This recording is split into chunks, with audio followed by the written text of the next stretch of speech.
নমস্কার বন্ধুরা, আশা করি আপনারা সবাই ভালো আছেন। আজকে আমি আপনাদের জন্য একটি রেসিপি বানাবো, নিরামিষ ডালনা, সব সবজি দিয়ে। তারপর অল্প একটু সয়াবিন ভেজে দেব, তার মধ্যে অল্প একটু মটর। খুবই সুস্বাদু হবে। আমার চ্যানেলটি আপনারা সাবস্ক্রাইব করবেন, লাইক করবেন। প্রথমেই আমি অল্প 2 চামচ সাদা তেলের মধ্যে মিষ্টি কুমড়া ভেজে নিচ্ছি। এটি ভেজে আলাদা করে রেখে দেব। অল্প একটু লবণ দিয়ে দিচ্ছি মিষ্টি কুমড়া ভাজার মধ্যে। তারপর অল্প একটু হলুদ দিয়ে দিচ্ছি।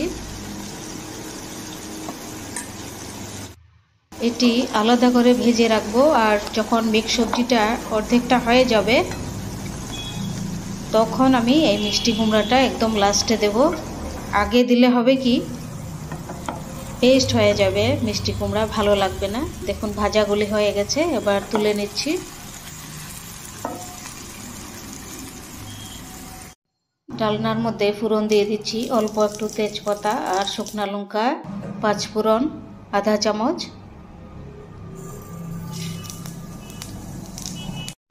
ডালনার জন্য সবজিগুলো নিয়েছি, তার মধ্যে দিয়েছি বিনস, তারপর শিম, তারপর বাঁধাকপি, মূলা, গাজর, অল্প একটু সজনে ডাঁটা, মূলাও দিয়েছি অল্প একটু হালকা সেদ্ধ করে, বিনসও নিয়েছি, তারপর ফুলকপি ডাঁটা দিয়েছি অল্প একটু।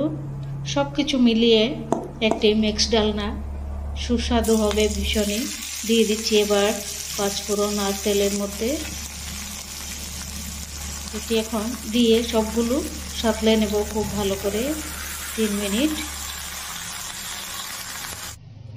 সবজির মধ্যে দিয়ে দিচ্ছি আধা চামচ লবণ, তারপর আধা চামচ হলুদ পাউডার দিয়ে তারপর একটু 2 মিনিট আমি সাঁতলাবো ভালো করে।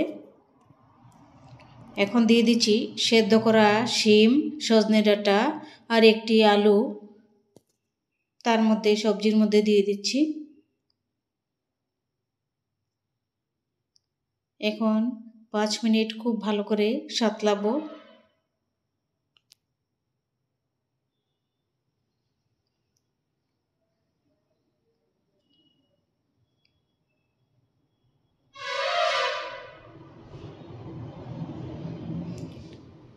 এটি 5 মিনিটের জন্য ঢাকা দিয়ে রেখে দেব।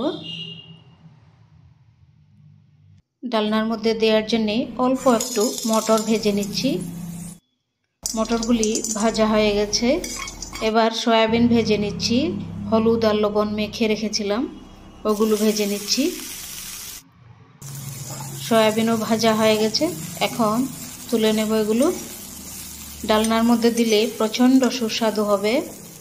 এরকম করে ডালনা রান্না করে খেয়ে দেখবেন, নিরামিষ ডালনা। এবার ভেজে রাখা মটরগুলি দিয়ে দিচ্ছি, বুট মটর ভাজা। তারপর দিয়ে দিচ্ছি 1 চামচ জিরা পাউডার,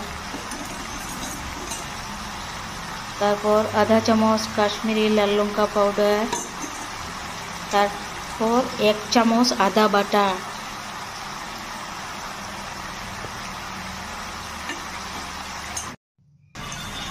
এই মশলা সব কিছু সবজি খুব সুন্দর সুসিদ্ধ হবে।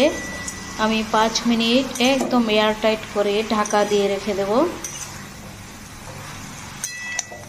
খুব সুন্দর হবে মিক্স সবজি, দেখবেন। ভালো করে কষাতে হবে, কষালে খুব ভালো হয়। এবার দিয়ে দিচ্ছি ভেজে রাখা সয়াবিনগুলো।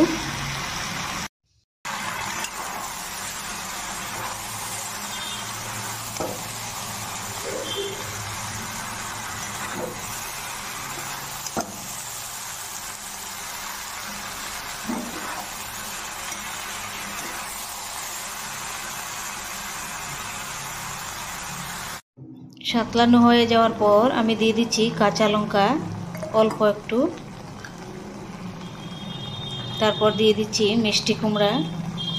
লাস্টে দিলে মিষ্টি কুমড়া ভালো হয়। দিয়ে দিচ্ছি অল্প আধা চামচ চিনি।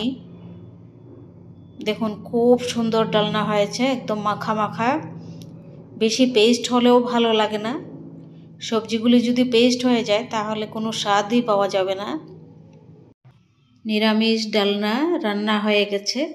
আমার চ্যানেলটি আপনারা সাবস্ক্রাইব করবেন, লাইক করবেন, শেয়ার করবেন আর কমেন্ট করে জানাবেন মিক্সড ডালনা কেমন হয়েছে নিরামিষ। আর আপনাদের কি পছন্দের আইটেম, কি পছন্দ আমাকে কমেন্ট করে জানাবেন। কি ভালো রান্না মানে আপনারা চাইছেন, নতুন নতুন কোনো রেসিপি যদি থাকে আমাকে কমেন্ট করে জানাবেন।